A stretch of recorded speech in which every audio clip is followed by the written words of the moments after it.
Burkina Faso's development revolution. How a 39-year-old leader is reshaping Africa. Picture this. A landlocked African nation smaller than Colorado just seized control of billion-dollar gold mines from Western corporations, collected over 19 tons of gold in 18 months, and launched the most ambitious infrastructure program the continent has seen in decades. Meet Burkina Faso under Captain Ibrahim Traoré, a 39-year-old leader who's rewriting the playbook on African development, and his success could reshape how emerging economies interact with global markets forever. While most Americans couldn't find Burkina Faso on a map 6 months ago, Goldman Sachs analysts are now calling it Africa's most interesting economic story. And here's why you should care. This isn't just another feel-good development story. What's happening in Burkina Faso represents a fundamental shift in global economic power that could affect everything from your investment portfolio to gas prices at the pump. The country sits on some of the world's richest gold deposits, produces significant amounts of cotton, and occupies a strategic position in West Africa's emerging trade corridors. When Traoré's government nationalized 5 major gold mining operations, including assets previously owned by Canadian and Australian corporations, it sent shockwaves through international mining markets. The immediate result? Burkina Faso's gold production jumped to over 70 tons annually, making it Africa's 4th largest producer and generating revenues that dwarf the country's entire previous national budget. But here's where it gets really interesting for American audiences. This isn't happening in isolation. Burkina Faso is part of a broader movement across Africa's Sahel region, where young leaders are challenging decades of Western economic dominance. Mali, Niger, and now Burkina Faso have all implemented resource nationalization policies, creating a new economic bloc that controls significant portions of the world's gold, uranium, and strategic minerals. For American investors, this means traditional mining stocks with African exposure are facing unprecedented uncertainty, while new opportunities are emerging in companies that can adapt to this changing landscape. The scale of transformation happening in Burkina Faso is staggering when you break down the numbers. The government is simultaneously implementing 30 major development initiatives with a combined value exceeding $15 billion, roughly equivalent to building 3 new cities the size of Austin, Texas. The infrastructure program alone includes 2,000 miles of new highways, enough to connect New York to Denver, plus solar installations that could power a city of 3 million people. In agriculture, they're modernizing farming techniques for 2.8 million smallholder farmers. Imagine transforming every farm in Iowa, Illinois, and Indiana simultaneously. The healthcare expansion includes building 500 new medical facilities, while the education program aims to construct 3,000 schools over 5 years. What makes this transformation unique isn't just its scope, but its financing model. Unlike typical African development projects funded through Western loans or Chinese infrastructure deals, Burkina Faso is largely self-financing through its nationalized mining revenues. This approach eliminates the debt dependency that has trapped many African nations and allows for development priorities to be set domestically rather than by international creditors. For American policymakers, this represents both a challenge and an opportunity. Traditional development aid and investment models may become less relevant, but new forms of partnership could emerge based on mutual benefit rather than dependency.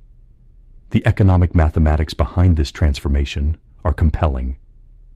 Burkina Faso's economy, currently valued at approximately $19 billion, is projected to grow at 8% annually through 2043 if current initiatives succeed. That would create a $76 billion economy within 2 decades, larger than current economies of countries like Luxembourg or Uruguay. The poverty reduction projections are equally dramatic. 2.4 million people could escape extreme poverty by 2043, effectively cutting the national poverty rate in half. For context, that's equivalent to lifting the entire population of Houston out of poverty in less than 20 years. The resource nationalism strategy extends far beyond gold mining into comprehensive economic sovereignty. Burkina Faso has established state-owned enterprises in strategic sectors, including telecommunications, energy production, and agricultural processing.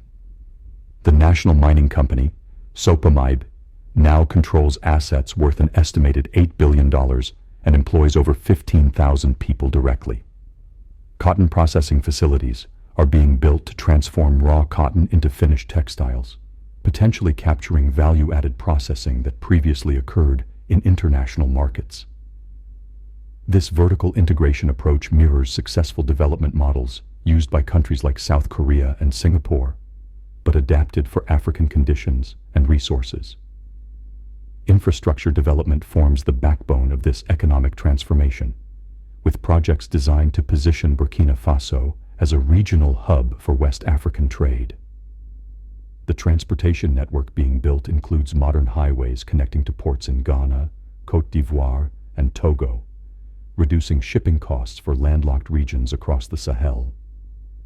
Energy infrastructure focuses heavily on renewable sources, with solar installations capable of generating 2,000 megawatts, enough to power the entire country with surplus for export. Telecommunications infrastructure includes fiber optic networks reaching rural areas and 5G deployment in major cities, enabling digital transformation initiatives that support everything from mobile banking to precision agriculture. The Agricultural Modernization Program addresses food security while creating export opportunities in global markets. Burkina Faso produces high-quality cotton, sesame, and shea nuts that command premium prices internationally. The government is investing in processing facilities that add value locally rather than exporting raw materials. Irrigation infrastructure reduces dependence on rainfall, enabling year-round production and multiple harvests.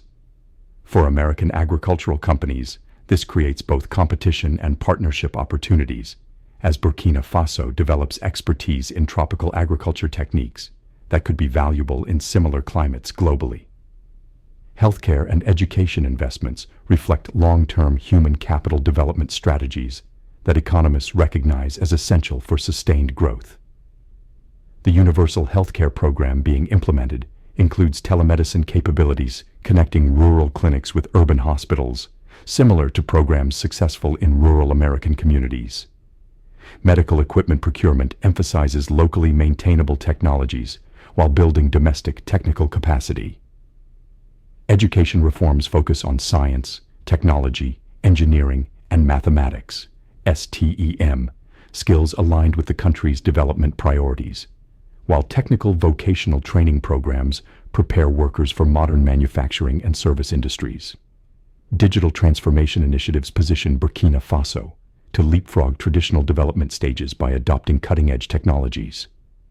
E-governance platforms reduce bureaucracy and improve transparency in public services. Mobile money systems enable financial inclusion for previously unbanked populations, while digital identity systems streamline access to government services.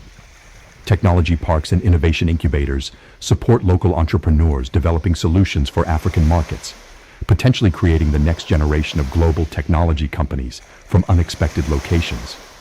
Urban development programs manage rapid population growth while creating livable, sustainable cities. Master planning for major urban areas incorporates lessons learned from both successful and failed urbanization experiences globally. Affordable housing programs utilize innovative construction techniques and financing mechanisms to provide home ownership opportunities for middle-class families. Smart city technologies optimize resource utilization and service delivery, while green infrastructure initiatives create resilient urban environments capable of handling climate change impacts. The financial sector development supporting this transformation includes both traditional and innovative approaches. Development banks provide long-term financing for infrastructure projects, while microfinance institutions serve small businesses and agricultural enterprises. Capital market development aims to create local investment opportunities while attracting international capital for development projects. Mobile money and digital payment systems reduce transaction costs and increase financial inclusion, particularly important in a largely cash-based economy. Environmental sustainability considerations integrate throughout all development initiatives, recognizing that long-term growth depends on environmental protection. Renewable energy projects reduce carbon emissions while providing energy security. Reforestation programs combat desertification while creating sustainable forestry resources. Environmental monitoring systems ensure industrial development meets international standards. Climate adaptation measures help communities prepare for changing weather patterns affecting agriculture and water resources. Social development programs ensure economic growth benefits all citizens, rather than concentrating in urban elites. Social protection systems provide safety nets for vulnerable populations, including elderly citizens and persons with disabilities.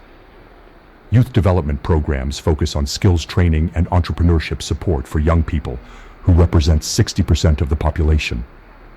Women's empowerment initiatives ensure equal participation in economic opportunities through targeted credit programs and leadership development.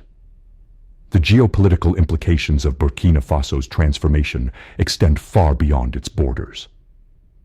Success could inspire similar approaches across Africa, potentially reshaping global commodity markets and international development paradigms. For American foreign policy, this represents both challenges and opportunities, as traditional influence mechanisms become less relevant while new forms of engagement become necessary. The country's growing relationships with non-Western partners, including Russia, China, and Turkey, reflect broader shifts in global economic relationships.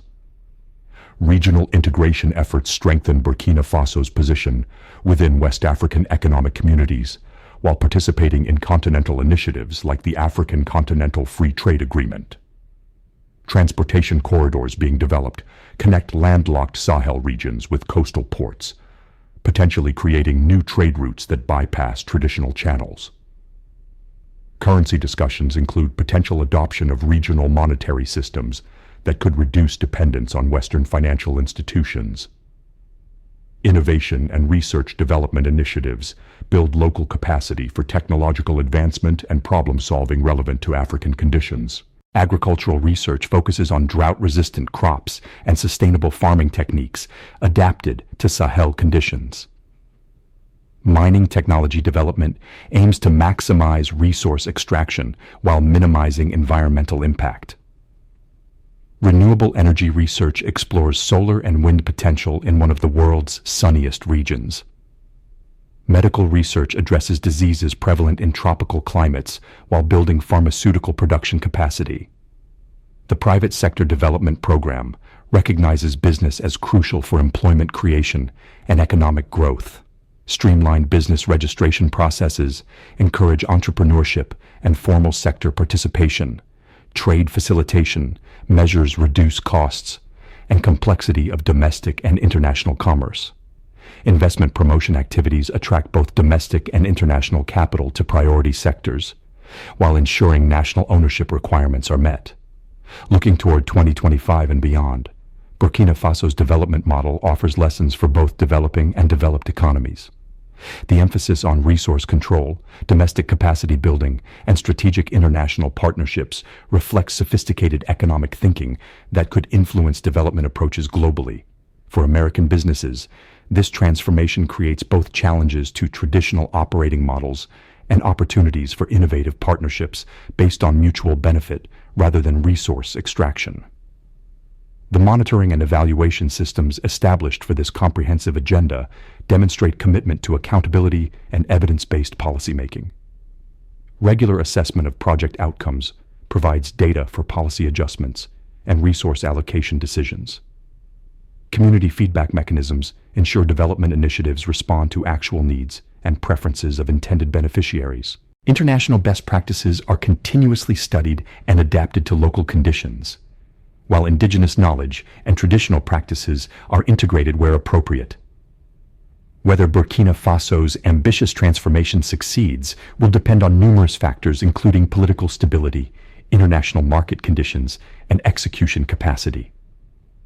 However, the comprehensive nature of the approach and early results suggest this could become a model for African development that challenges conventional wisdom about how emerging economies should engage with global markets. For American audiences, understanding this transformation is crucial for navigating an increasingly multipolar global economy, where traditional power structures are rapidly evolving. The success or failure of Burkina Faso's development vision could reshape international development thinking and create new paradigms for North-South economic relationships that will define the next decade of global growth.